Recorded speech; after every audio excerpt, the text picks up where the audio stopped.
امروز میخوام واقعی ترین و ترسناک ترین واقعیت های روانی رو نشونت بدم. چیزهایی که بعدش به مغز خودت هم شک میکنی.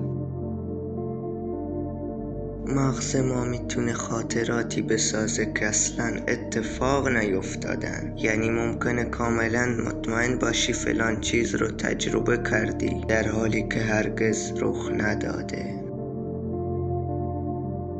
هر چقدر گزینه‌های بیشتری برای انتخاب داشته باشی، احتمال نارضایتیت از انتخاب نهایی بیشتره. مغز دچار استرس و پشیمونی میشه.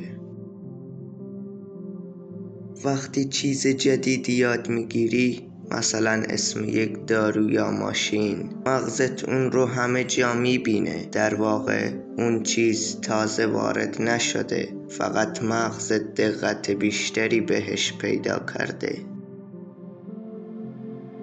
اگه تصور کنی کسی داره تو رو لمس میکنه و تمرکزت رو زیاد کنی، مغزت ممکنه واقعا حس لمس رو شبیه سازی کنه بدون تماس واقعی. اگه میخوای فکت های ترسناک تری ببینی، سابسکرایب یادت نره، چون ویدیوهای بعدی در راهه.